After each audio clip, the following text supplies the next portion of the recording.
started on a Wednesday night. I was sitting on my couch, flipping through channels, when my phone buzzed. A voicemail notification. That was odd. My phone hadn't even rung. I pressed play. "Don't go outside. Stay in. Trust me." The voice was mine. My exact tone, my cadence. But I didn't remember making the call. My chest tightened, and I checked my call log. No outgoing calls. Just this one from an unknown number. I figured it was some elaborate prank, maybe one of those AI-generated voices. I deleted it and went to bed. The next day, I was heading out for my morning coffee when I saw a wreck at the intersection near my apartment. A bad one. A totaled sedan. A crumpled motorcycle. Medics were pulling a body onto a stretcher. I swallowed hard. That was my usual route. If I had left at my normal time, I might have been in that accident. I tried to brush it off as coincidence. Until the next voicemail came. Friday night. My phone buzzed while I was in the shower. When I checked, there it was, another voicemail. Same unknown number. "Don't answer the door. No matter what you hear." My stomach twisted. I stared at the phone, my damp fingers trembling. It had to be a joke. Someone messing with me. But how were they using my voice? I tried to ignore it. But later that night, around 11:30 p.m., there was a knock on my door. 3 slow, deliberate knocks. I froze. My apartment was on the 3rd floor, end unit. No one ever came up here unannounced. The peephole showed nothing but darkness. No shadow, no figure. Just the hallway light flickering dimly. I didn't move. I barely breathed. The knocking came again, harder this time. I backed away, heart hammering. My mind flashed to the voicemail. "Don't answer the door." After a few minutes, the knocking stopped. I waited longer. 10 minutes, 20, before creeping toward the door and pressing my ear against it. Silence. When I finally worked up the courage to peek outside, the hallway was empty. I barely slept that night. By Saturday, I was on edge, constantly checking my phone. No new messages. No knocks. I started to think I had imagined everything. Maybe I was just overtired. Then Sunday came, and with it, the final voicemail. My phone buzzed at 2:47 a.m., the same unknown number. My fingers hovered over the screen before I pressed play. At first, it was just silence. Then breathing. Slow, ragged breaths. My own breath hitched in my throat as I listened. A creak. A rustle of fabric. A pause. Then, the unmistakable sound of my front door unlocking. The voicemail ended. My stomach lurched. I shot up in bed, my eyes darting to my bedroom door. Had I locked the front door? Couldn't remember. My heartbeat thundered in my ears as I listened for any sound from the living room. A soft creak. I wasn't alone. I grabbed the baseball bat from beside my bed and crept toward the door, barely breathing. My pulse pounded in my ears. The air felt thick, suffocating. I reached for the knob, holding my breath. And then, footsteps. Slow, deliberate footsteps approaching my room. I braced myself, bat raised. My fingers were slick with sweat. The footsteps stopped just outside my door. The silence stretched, unbearable. Then, knock, knock, knock. A low chuckle. My own voice, distorted, whispering through the wood. "You should have listened." The door handle twisted. I first noticed it a week ago. The light in the abandoned house across the street. Every night, exactly at 3 a.m., the upstairs window flickered to life, casting a sickly yellow glow through the cracked glass. The house had been empty for years. Windows boarded up, doors locked, dust thick enough to write your name in. Yet there it was, a light that shouldn't have been on. At first, I thought it was squatters, maybe some kids messing around. But no one ever came in or out. The next night, I stayed up to watch. 3 a.m. sharp, the light clicked on.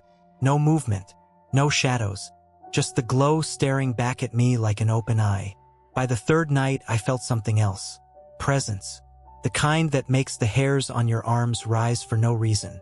The kind that makes your gut twist with the certainty that something is watching you. That's when I made the mistake. I decided to go inside. At 2:55 a.m., I grabbed a flashlight and crossed the street. The wind had picked up, whistling through the empty windows. The porch creaked under my weight, but the door, despite the years of neglect, swung open with an unsettling ease. The air inside was stale, thick with dust and something else. Something rotten. I stepped inside, careful with my footing. The old floorboards groaned under me as I made my way toward the stairs. Each step felt heavier than the last, like the house itself was resisting my presence. But I kept going, drawn toward that upstairs window. Then the light flicked on. A weak, buzzing glow from a single bare bulb dangled from the ceiling, swaying slightly as if disturbed by an unseen hand. The room was empty, except for the photos. Dozens of them, hundreds, plastered across the peeling wallpaper, scattered on the dusty floor. Pictures of me, sleeping, eating, sitting on my couch, staring at my own bedroom mirror. A cold wave of nausea rolled through me. These weren't just pictures of my house. They were taken from inside my house. My stomach lurched as I backed away. My foot hit something, sending a stack of photos skittering across the floor. My flashlight followed their path, illuminating a small, cracked mirror leaning against the wall. And in its reflection, a figure, standing just behind me. The breath on my neck was warm, too warm. A rasping inhale, slow and deliberate. I spun around, but the room was empty. The light snapped off. I bolted, down the stairs, out the door, across the street. I locked my door, drew the curtains, and sat with my back to the wall, gasping for breath. My heart was pounding so hard it drowned out all other sound. Until 3 a.m. struck. A soft click from my bedroom. The sound of a light turning on. I didn't want to look, but I did. And there, through the crack of my barely open door, I saw it. A figure, standing in the dark. I first noticed it on Monday, the mannequin in the display window. I had worked at the department store for 3 years, stocking shelves, running inventory, cleaning up after customers who didn't bother to put things back where they found them. The mannequins were just part of the scenery, blank, lifeless, and, frankly, kind of creepy if you stared too long. But this one was different. It looked like me. Same height, same build. Even the face, though featureless, had the same jawline, the same slope of the nose. And it was dressed in an outfit I owned. A black hoodie, dark jeans, boots. I told myself it was just a coincidence. Some mannequins were generic enough that anyone could see themselves in them. But then, the next day, it moved. Not much, just a tilt of the head. Barely noticeable. I might not have caught it if I hadn't spent my lunch break in the stockroom, scrolling through my phone, trying to ignore the gnawing feeling in my gut. When I walked past the display again, the mannequin's head was angled toward the store entrance, as if it had turned to watch me leave. By Wednesday, it had changed positions entirely. His hand was raised, palm pressed flat against the glass, a gesture that felt pleading. I asked my manager about it, but she just frowned. "We don't move the mannequins that often," she said. Maybe one of the visual merchandisers adjusted it. That night, I dreamed of it, of waking up in my bed, unable to move, while something stood in the corner of my room, not just watching, waiting. Thursday, I avoided looking at it as I arrived at work. But by the time my shift ended, curiosity got the better of me. I forced myself to glance at the display window before I left. The mannequin was gone. The store was closing, and no one had mentioned changing the display.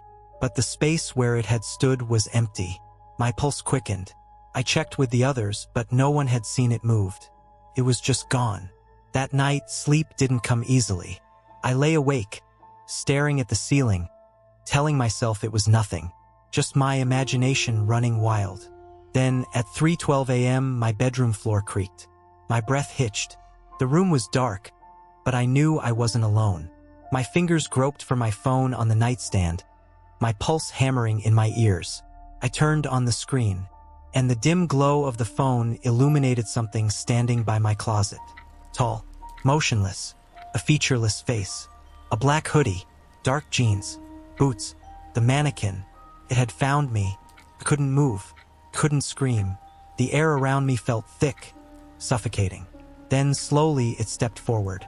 The joints of its limbs popped unnaturally as it moved, the plastic skin stretching like something inside was trying to break free. It reached for me, fingers stiff but grasping. I scrambled back, my breath coming in ragged gasps as I fumbled for anything, to defend myself. My hand closed around the lamp on my nightstand. I swung it wildly, shattering the bulb against its head. The room plunged into darkness, but I heard it stumble back, the crash of something heavy hitting the floor. I didn't stop to check. I bolted out of my room, down the hall, out the front door. I didn't look back. By the time I returned the next morning, sunlight filtering through my apartment windows, the mannequin was gone. But in its place on my bedroom floor was my black hoodie, my dark jeans, my boots, like something had worn them, or something was trying to become me.